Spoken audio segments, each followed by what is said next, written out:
निर्वाचन की जानकारियों को हम प्रपत्रों के माध्यम से बताते हैं। अब इसमें एक बहुत ही महत्वपूर्ण प्रपत्र होता है जिसे बोलते हैं पीठासीन की डायरी। अब जैसे पीठासीन की डायरी, नाम सुन के ही ऐसा लग रहा है कि पीठासीन की डायरी एक मोटी सी कोई डायरी होगी जिसमें हम जानकारी को अंकित करेंगे, लेकिन ऐसा नहीं है। पीठासीन की जो डायरी है 4 पेज का एक फोल्डर होता है, केवल 4 पेज होते हैं जिसमें निर्वाचन की, जो निर्वाचन दिवस है उस दिवस की संपूर्ण जानकारियां अंकित की जाती है। जानकारियों की यदि हम बात करें तो सामान्य सी जानकारी रहती है कि निर्वाचन में आपने कौन कौन सी मशीनें यूज़ किए हैं, उनका क्रमांक रहता है, मतदान केंद्र का नाम रहता है, मतदान केंद्र क्रमांक रहता है। इसके अतिरिक्त आपके निर्वाचन के दिवस में यदि निर्वाचन के मध्य में किसी प्रकार की कोई घटना होती है तो इसकी जानकारी भी इसमें उल्लेखित की जाती है। तो इस प्रकार से 4 पेज का एक फोल्डर होता है जिसे बोलते हैं पीठासीन की डायरी। तो आइए देखते हैं कि जो पीठासीन की डायरी है इसे कैसे भरना है। देखते हैं स्क्रीन पर। पीठासीन अधिकारी की डायरी। अब पीठासीन अधिकारी की जो डायरी है, सबसे पहले तो इसमें सामान्य जानकारी दर्ज करना होता है, जैसे निर्वाचन क्षेत्र का नाम, मतदान की तारीख, मतदान केंद्र का क्रमांक एवं नाम। इतनी जानकारी दर्ज कर देने के बाद में अब आपको बताना होता है कि आपका जो मतदान केंद्र है वो कहाँ स्थित है। तो इसके लिए 3 विकल्प दिए गए हैं, जो भी सही ऑप्शन हो वो आपको आगे लिख देना है। चौथा बिंदु इसमें दिया गया है कि स्थानीय रूप से भर्ती किए गए मतदान अधिकारियों की संख्या। यदि कोई स्थानीय मतदान अधिकारी नियुक्त किया जाता है तब ऐसी कंडीशन में यहाँ पर उनकी संख्या लिख देना है। 5वां बिंदु इसमें दिया गया है कि विधिवत नियुक्त मतदान अधिकारी की अनुपस्थिति में नियुक्त मतदान अधिकारी यदि कोई हो और ऐसी नियुक्ति के कारण आपको यहाँ पर लिखना होगा। 6वां बिंदु इसमें दिया गया है मशीनों की जानकारी से संबंधित कि आपने कितनी कंट्रोल यूनिट यूज किया है, उनका क्रमांक क्या है, वैलेट यूनिट कितनी यूज किया है, उनका क्रमांक क्या है। तो वो सारी जानकारी आपको यहाँ पर अंकित कर देना है। इसके बाद में आपने जो पेपर की सील है वो कितनी यूज किए हैं और किस क्रमांक की यूज किए हैं, उसका क्रमांक आपको यहाँ पर लिखना होगा। अब आगे 7वां बिंदु जो दिया गया है 7th A पॉइंट, इसमें आपको जो स्पेशल टैग मिले हैं उनकी संख्या लिखना है, किस क्रमांक से किस क्रमांक तक मिले हैं वो क्रमांक लिख देना है।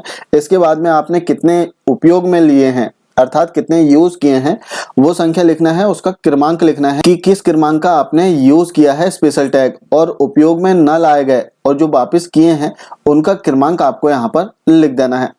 आगे इसमें जो दिया है 7th B पॉइंट, जिन मतदान केंद्रों में वीवीपैट का उपयोग हुआ है उन पर लागू सिस्टम। अब चूंकि विधानसभा निर्वाचन में वीवीपैट का उपयोग किया जा रहा है तो इसमें उसकी संख्या लिखना है और जो वीवीपैट का क्रमांक है वो आपको अंकित कर देना है। तो इस प्रकार से जो पहला पेज है पीठासीन की डायरी का वो कंप्लीट हो जाएगा। अब हम देखते हैं इसका सेकंड पेज। सेकंड पेज का पहला बिंदु दिया गया है कि ऐसे अभ्यर्थियों की संख्या जिन्होंने मतदान केंद्र पर मतदान अभिकर्ता नियुक्त किए हैं। तो यहाँ पर हमें अभ्यर्थियों की संख्या बताना है जिन्होंने अपने मतदान अभिकर्ता नियुक्त किए हैं। तो जितने भी अभ्यर्थी हों जिन्होंने मतदान अभिकर्ता नियुक्त किए हैं उनकी संख्या आपको यहाँ पर लिख देना है। इसके बाद में 9वां जो बिंदु है इसके 3 पॉइंट दिए गए हैं। पहला बिंदु कि मतदान के प्रारंभ में उपस्थित मतदान अभिकर्ताओं की संख्या। जब आपने मतदान प्रारंभ किया उस समय कितने एजेंट उपस्थित थे उनकी संख्या लिख देना है। इसके बाद में सेकंड पॉइंट कि अभिकर्ताओं की संख्या जो विलंब से आए, जो लेट आए हों, ऐसे एजेंट की संख्या आपको आगे अंकित करना है। तीसरा बिंदु मतदान के समाप्ति पर उपस्थित मतदान अभिकर्ताओं की संख्या। जब आप मतदान समाप्त कर रहे हैं उस समय कितने मतदान अभिकर्ता उपस्थित थे उनकी संख्या आपको इसमें अंकित करना है।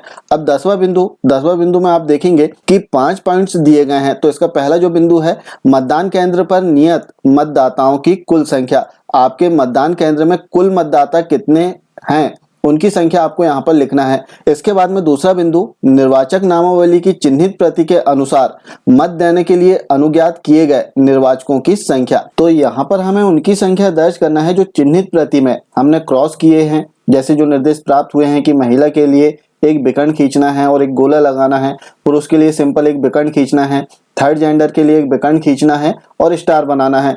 तो चिन्हित प्रति में जो हमने क्रॉस किए हैं तो उसकी संख्या हमें यहाँ पर अंकित कर देना है। इसके बाद में ऐसे निर्वाचकों की संख्या जिनकी प्रविष्टि मतदाता के रजिस्टर 17A में की गई है। जो मतदाता रजिस्टर आपको प्राप्त हुआ है 17 का, उसमें जितने मतदाताओं की प्रविष्टि की गई है उसकी संख्या आपको यहाँ पर लिख देना है। इसके बाद मतदान मशीन के अनुसार रिकॉर्ड किए गए मतों की संख्या। अब यहाँ पर जो कंट्रोल यूनिट है उसमें जितनी संख्या प्रदर्शित हो रही है वो संख्या यहाँ पर लिख देना है। पांचवा बिंदु इसमें दिया गया है मतदाताओं की संख्या जिन्होंने मतदान न देने का विनिश्चय किया हो, यदि हो तो उनकी संख्या आप यहाँ पर लिख सकते हैं। तो इसमें जैसे हम देखें तो 49O के तहत जो मतदाता है जो मना कर देते हैं वोट करने से, उनकी संख्या यहाँ पर आएगी, और यदि कोई संख्या नहीं है तो आप नील यहाँ पर जरूर लिखें। इसके बाद में हम देखें तो नीचे आपको मतदान अधिकारी 1 जो है वो हस्ताक्षर करेंगे, और जो मतदान अधिकारी 2 हैं जो कि मतदाता रजिस्टर के प्रभारी हैं वे भी इसमें हस्ताक्षर कर देंगे। इसके बाद में हम देखें तो निर्वाचकों की संख्या जिन्होंने मत दिए, अब यहाँ पर हमें संख्यात्मक जानकारी दर्ज करना है कि कुल कितने पुरुषों ने मत किया है और कुल कितनी महिलाओं ने मतदान किया है, और यदि थर्ड जेंडर हो तो उनकी संख्या भी यहाँ पर आपको लिखना होगा, और यदि ना हो तो आप नील जरूर कर दें, और इनका टोटल आपको यहाँ पर कुल में लिख देना है। तो इस प्रकार से 11वें बिंदु में हमें कुल जो मतदान हुआ है इसकी महिला और पुरुष के अनुसार संख्या लिख देना है। आगे हम देखें तो अभ्यक्षेपित जो चैलेंज वोट हैं इनकी संख्या हमें लिखना होगा, यदि हो तो आप यहाँ पर संख्या डालें, और यदि ना हो तब आपको यहाँ पर नील लिख देना है। इसके बाद में 13वां बिंदु उन व्यक्तियों की संख्या जिन्होंने निर्वाचन ड्यूटी प्रमाण पत्र EDC के तहत जो मतदान कर रहे हैं उनकी संख्या आपको यहाँ पर लिखना है। इसके बाद में यदि कोई प्रवासी निर्वाचकों की संख्या है जिन्होंने वोट दिया है तो वो संख्या आप यहाँ पर दर्ज करें। आगे 14वां बिंदु इसमें दिया गया है कि उन निर्वाचकों की संख्या जिन्होंने साथियों की सहायता से मत दिया। अब यदि कोई अंधे, विकलांग या फिर कोई बुजुर्ग आते हैं जो कि अपने साथियों की सहायता से मतदान करते हैं, यदि आपके मतदान केंद्र में ऐसे आए हों तब उनकी संख्या आपको यहाँ पर लिख देना है। 15वां बिंदु प्रॉक्सी द्वारा दिए गए मतदाताओं की संख्या। अब यदि कोई प्रॉक्सी वोटर आता है तो उनकी संख्या आपको यहाँ पर लिख देना है। प्रॉक्सी वोटर क्या है आपको पता ही होगा, चूंकि ट्रेनिंग में आपको बताया गया होगा। तो इस प्रकार से जो दूसरा पेज है आपका कंप्लीट हो जाएगा। अब हम बात करते हैं थर्ड पेज की, जिसमें 16वां बिंदु दिया गया है निविदत मतों की संख्या। अब यदि आपके मतदान केंद्र में जो निविदत मत हैं वो यूज किए गए हों तो इनकी संख्या आपको यहाँ पर उल्लेखित कर देना है। 17वां बिंदु निर्वाचकों की संख्या जिनमें उनकी उम्र के बारे में घोषणा प्राप्त की है, और इसका बी पॉइंट है जिन्होंने ऐसी घोषणाएं करने से इनकार कर दिया। यदि इस प्रकार की कोई संख्या हो तो आपको यहाँ पर अंकित करना है।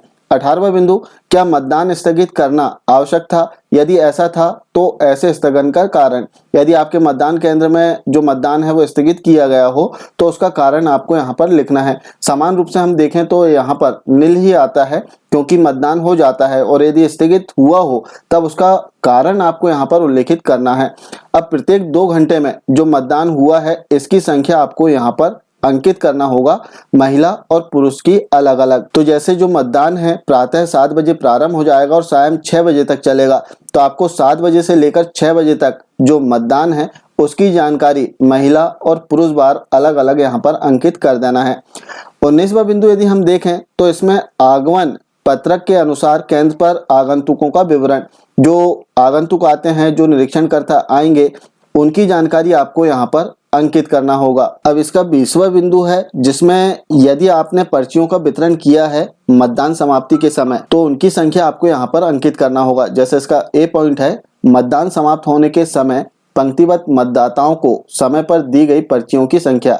यदि आपने पर्ची वितरण किया है तब उसकी संख्या आपको यहाँ पर अंकित कर देना है। अंतिम मतदाता के मत देने के पश्चात मतदान समाप्ति का समय, आपने कब अपना मतदान समाप्त किया है उसका समय आपको यहाँ पर अंकित करना होगा। इसके बाद में निर्वाचन अपराधों का विस्तृत विवरण, यदि कोई अपराध हुआ हो आपके मतदान केंद्र में तो उसकी जानकारी आपको यहाँ पर अंकित कर देना है। मामलों की संख्या, अब यहाँ पर लिखा हुआ है, अलग अलग पॉइंट्स आपको मिलेंगे। जैसे ए पॉइंट है मतदान केंद्र से 100 मीटर की दूरी के अंदर मत प्रचार, यदि ऐसा हुआ हो तो इसकी जानकारी आप यहाँ पर उल्लेखित करें। तो इस प्रकार से जो आपका तीसरा पेज है वो कंप्लीट हो जाएगा। चौथे पेज में यदि हम देखें तो इसमें जानकारी इसी से संबंधित रहती है जिसमें अन्य और भी बिंदु दिए गए हैं। तो इस प्रकार की कोई जानकारी या इस प्रकार की कोई कार्रवाई आपके मतदान केंद्र पर होती है तो उसकी जानकारी आपको आगे अंकित करना होगा। अब इसका अगला बिंदु, यदि मतदान में कोई बाधा हुई हो तो इसकी जानकारी आपको बताना है कि किन कारणों से मतदान में बाधा हुई है। क्या निम्नलिखित कारणों से मतदान में विघ्न या बाधा उपस्थित हुई। तो यहाँ पर यदि कोई कारण हो तो आपको लिखना होगा, नीचे कारण दिए गए हैं। जैसे कारण में आप देखें तो बलवा, खुली हिंसा, प्राकृतिक विपत्ति, बूथ पर कब्जा, इस प्रकार की जानकारी 6 कारण इसमें बताए गए हैं। यदि इनमें से कोई कारण हो तो आप यहाँ पर लिख सकते हैं और यहाँ पर राइट का निशान लगा सकते हैं। और इसका ब्यौरा भी आपको देना होगा कि विस्तृत ब्यौरा आपको देना होगा कि इन कारणों से मतदान में बाधा उत्पन्न हुई है। इसके बाद अगला बिंदु कि यदि किसी प्रकार की कोई वारदात हुई है या कोई मशीन को छीन कर ले गया है, उसके कारण दिए गए हैं। यदि इस प्रकार की कोई घटना होती है तब आपको इसका उल्लेख इसमें करना है। जैसे 23वां बिंदु हम देखें कि क्या मतदान केंद्र पर उपयोग में लाई गई किसी भी मतदान मशीन को पीठासीन अधिकारी की अभिरक्षा में से अवैधानिक रूप से छीनकर या फिर आकस्मिक या जानबूझकर गुम या नष्ट करके या फिर नुकसान पहुंचाकर या छेड़छाड़ करके मतदान को दूषित किया गया, कृपया ब्यौरा दें। तो यदि इस प्रकार की घटना होती है तो इसका जो विवरण है वो आपको यहाँ पर देना होगा। 24वां बिंदु, अभ्यर्थियों या अभिकर्ताओं द्वारा की गई गंभीर शिकायतें, यदि इनके द्वारा कोई गंभीर शिकायतें की जाती है तो उसका उल्लेख आपको यहाँ पर करना है। 25वां बिंदु, विधि तथा व्यवस्था को भंग करने संबंधी मामले यदि आपके मतदान केंद्र में हुए हैं तब उसकी संख्या डाल दें।